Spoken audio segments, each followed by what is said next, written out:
Well, this video will be of particular interest to retired plumbers, farm workers in United Kingdom, small children, pregnant women, and will-be truckers that still live in their parents' basement.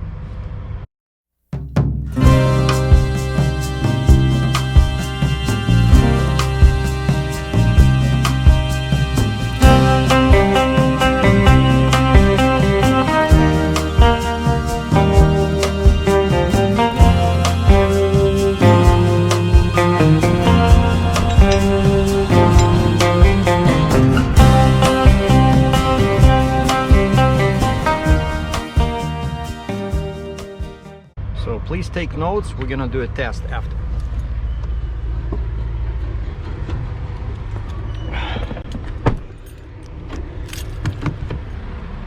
So what do you need to know in order to load a Fuchs 360 MHL material handler with a huge boom and huge stick without the attachment? You will find out from this video. First-hand experience. First off, you need to have a phone number or a way to contact somebody from this company, somebody that services or repairs these machines. So it's a German machine. So actually they say it's a Terex brand, right? So I'm not sure where it's made, but I picked it up at the port, so I'm guessing it was built overseas.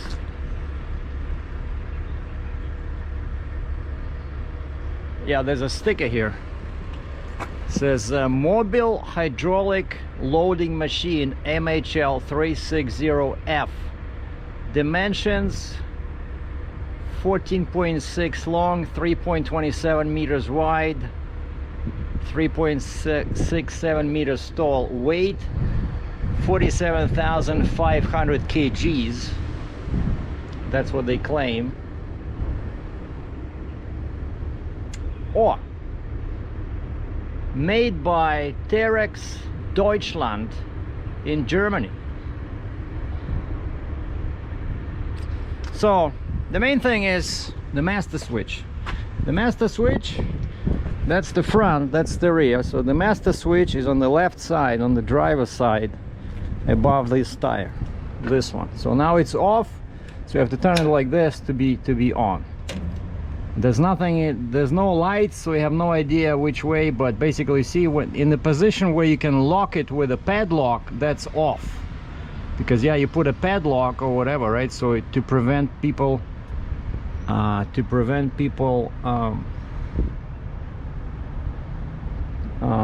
from turning it on, right? So this is on, this is off. All right, nothing else here is important, except according to the drawing they were saying that the center of mass is not here in the center of the gear, big gear, but here where this connector is, or 1.9 meters away from this axle, which I found to be totally incorrect, at least based on my scaling yesterday here. But I had to do 2 attempts. She could not do a split way, so I'm not sure how accurate it is, but right now I know the truck was accurate. So I have like 33 on the drives, 37 over here, so way too low. But on the back I think I have more than 80 pounds on the 3 axles plus 1, which tells me that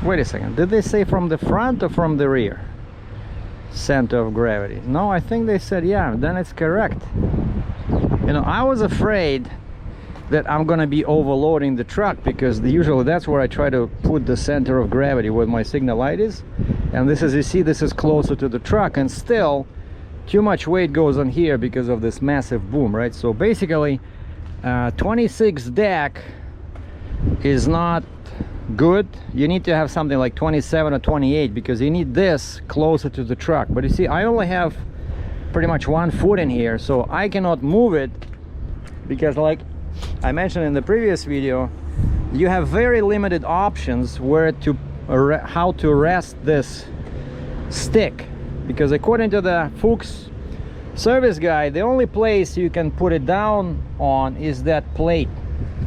Like, you see it, and it's kind of bent, so that one over there is the only place. So for me to put it in there, let's say if I put a timber, you see it's more than 1 foot in here. So if I move the machine all the way to my neck in there, it'll only go forward by 1 foot somewhere here, so it will not reach that, you see. So that this thing dictates where you can load, where you can position the machine, okay?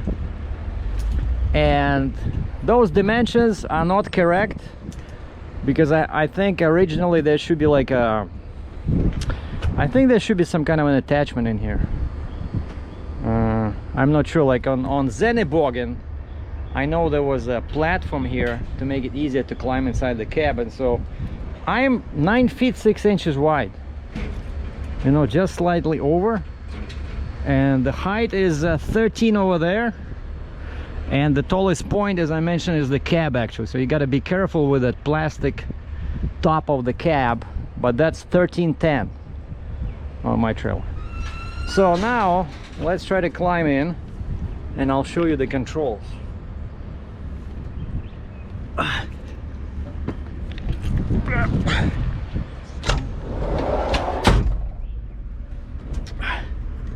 It's like a stunt video. Anyway, so this is what we got. We got a joystick here with this blue semi wheel in here. We got a joystick here with this over here. We have the monitor where you can make choices, selections, and you have this, and then your key is over there. Like, very, it took me a while to find it actually. I had to talk to the guy. About this. So yeah, not very good position. Why cannot be somewhere here, right? Just crazy. And then you see they put this, like each machine usually has a pictogram, right? But it's, again, it's very awkward, you know. It's not somewhere here or here, but it's like you have to turn like this and then the light reflects, so it's very hard to see. But basically it shows you, see, there's the right joystick, the left joystick, and then these lines, they show you what all of these do, right? So basically this one, see here, that's your boom. No, wait, that's the stick, the arm, because it has this bent thing. So this thing, you can lift and lower the stick, and also you can swivel. You can swivel. If you go like this, you can turn the house like the excavator, right? So that's what it does. So stick, bottom, up and down, and swivel. And this one is the boom. See the top part, the boom. So this goes up and down, and the left and right, that's your attachment, which I don't have. So basically this one, without the attachment, you can only operate the boom, okay? Now these weird looking buttons, like these ones, that's your steering. Believe it or not, you don't steer like this, you know, like wheel loaders, you steer with this, right? And then this is probably attachment, but that's a wheel loader, right? This one has a boom, so that's what they did. So again, forward, backwards is the stick, and left and right is the house. And this one is the boom, the top part, and this is your steering. Very awkward, you cannot see anything. So you push this down, the wheels turn left. You push this way, the wheels turn right, and they keep turning. Like, it's very, you cannot see anything, you have no idea what your wheels, what position they're in. And so the best way to do it is just, you have to go back and forth. What I did, I went far enough from the trailer, and of course then you have to watch this is your rear view camera. It shows a very good visibility, you know. So I was just driving back, and I drove back maybe, I don't know, 20-30 meters, you know, and then you start going towards the trailer, and eventually by jumping out like 50 or 65 times you can figure out when your wheels are straight, because again there's no way to tell, you know, of course, unless one guy says, well, maybe you can turn your house. Well, you cannot turn the house because it'll be very dangerous, because this is very heavy and you have to watch your sides. You can hit somebody. It's not like an excavator, you know, like that's a massive thing. So I'm still a bit worried about possible damage to my trailer. That's why actually I hooked up, I forgot to mention this, I hooked up another chain in there at the bottom. See, like this, the chain with the blue binder is pushing the stick down to prevent it from moving. But then yesterday I was thinking about this and I put another chain underneath to lower the pressure on the trailer. So now part of the weight of that stick sits on that chain, and I made sure it's behind, it's under the rubber, it's under that plate that the guy told me there's the only spot where the stick can sit on, right? So I just thought, you know, this will help, because there's one point in there, so some weight goes on that part, some weight goes on that part where the chain touches my deck, right? And the other thing is, also took me a while to figure this out, because when you sit like this, you see, like, okay, you see this, right? You see this, you see that, you have to find the key, and then it's hard to see this, but that's actually the start and stop. So when you turn the key all the way to the right, you push this button and the engine starts. And then normally you will see the light here lit up. There will be a red light here, means that your parking brake is on, and there'll be a light here, that's your swivel block. This means that if this thing is lit up red, you cannot use this. It's not gonna go. And then this funny looking picture is actually your hydraulics. I'm not sure why they put the joystick in there, but if this, you have to push this thing to start your hydraulics. If you don't push this, none of your joysticks will work. And last and most important for folding the boom is this button that allows you to do like a proximity maneuver. Like, otherwise if you try to bring your stick close like this to the boom, it will not allow it, because it thinks that you're gonna hit something, you know. It's just basically prevents the damage. And so you have to push this button to allow the stick to be so close to the boom. Okay, and so let's say you start it, you turn the key, you push this button, right? The door can be open. You don't need any seat belts, you know, like some machines will not allow you to start them unless you have a seat belt or the door is open.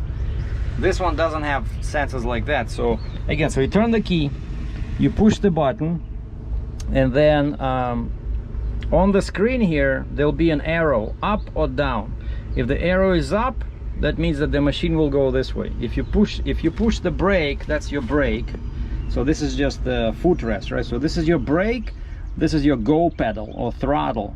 So if you push the brake and the machine comes to a complete stop, you push on that arrow. Let's say it was pointing this way, so you were going this way. So you push on that arrow, it'll change to down, which means that now the machine will go back. You don't do anything here, you just release the brake, push the go pedal, and the machine will go in the direction that's indicated here, and you steer with this. I'm not sure what this does. The bottom one, let's see, the bottom one, I don't see where it is. See all these switches, like, it's very hard to see because it's on this glass and it's also transparent, you know. But that's what I learned. This is steering, don't care about this one. And of course then, you know, when I was jumping up and down, so what I would do is I would hit the, let's say I'm moving, right, and I'm trying to find the position for this.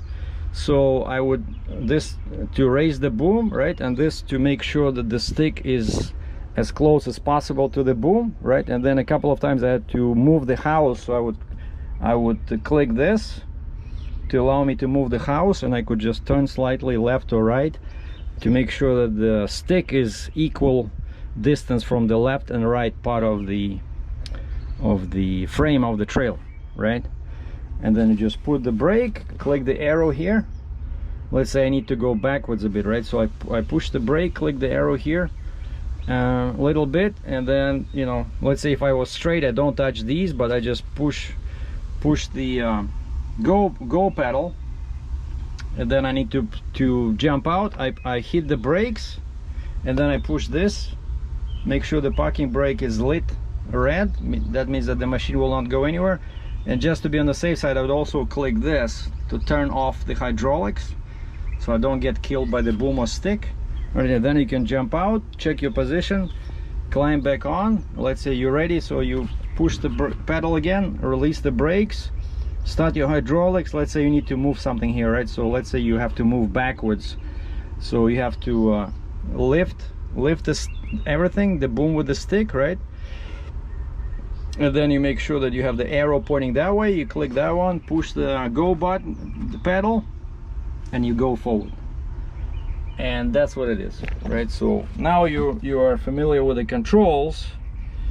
It was not easy. Everything is very different from other machines I operated, but it took probably like 5 or 6 phone calls to the service guy, but he was very kind. I think his name was Noah, N-O-A-H, Noah.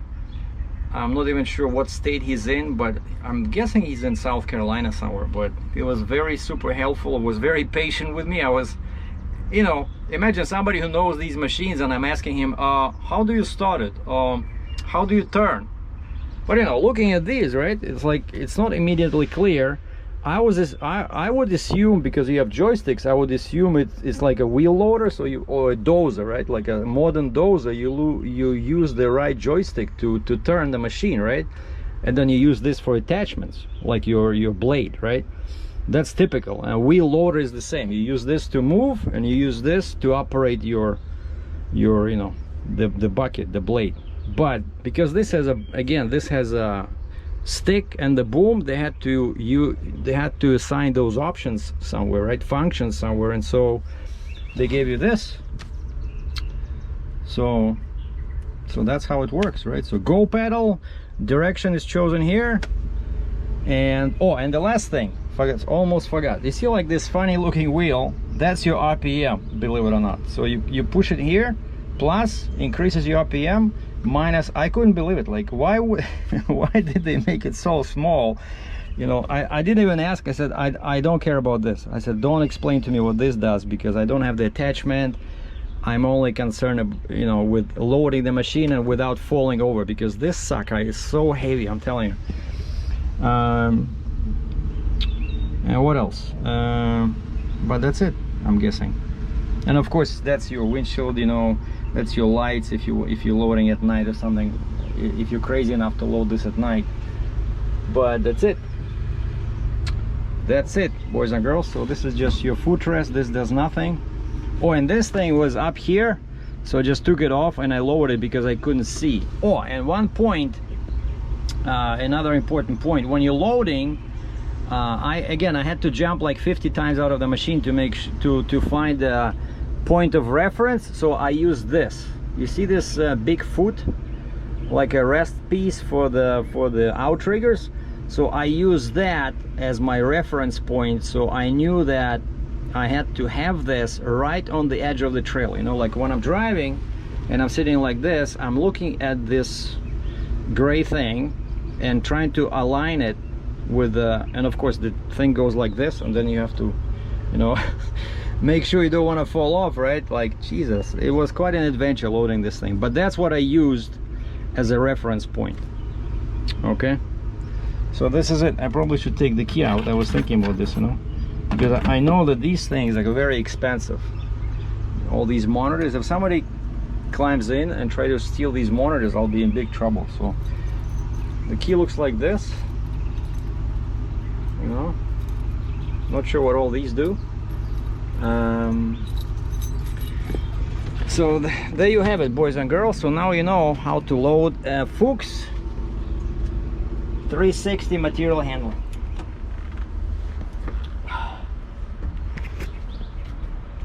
All right, let me see.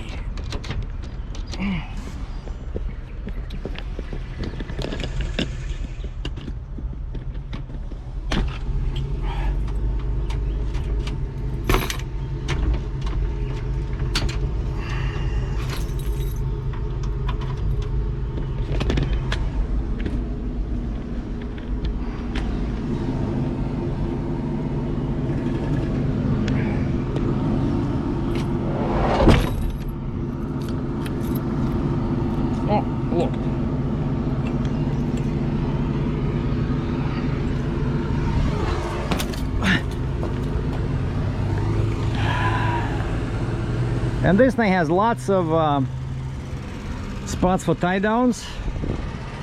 So you see these eyes everywhere. I used that one because they told me it's 105,000 pounds, so I used enough chains. So you have this, you have this, and in the back you have this, and of course I could have used that as well because that's all solid metal. Oh, and the stick, so yeah, I was afraid that so much weight will damage my trailer, so that's what I did. I put this under, and now this relieves a little bit the pressure from my trailer, because now I'm pretty sure the weight is distributed into these extra 4 spots here, here, here, and here, right? And last trick, when you look at the machine, those rubber hoses are really, you know, screwed up because they stick out like one extra, you know, at least half a foot over. And so I climbed on the boom, and I used those bungee cords to pull them down and reduce the overall height. So there you have it, boys and girls. Thanks for watching. Captain out.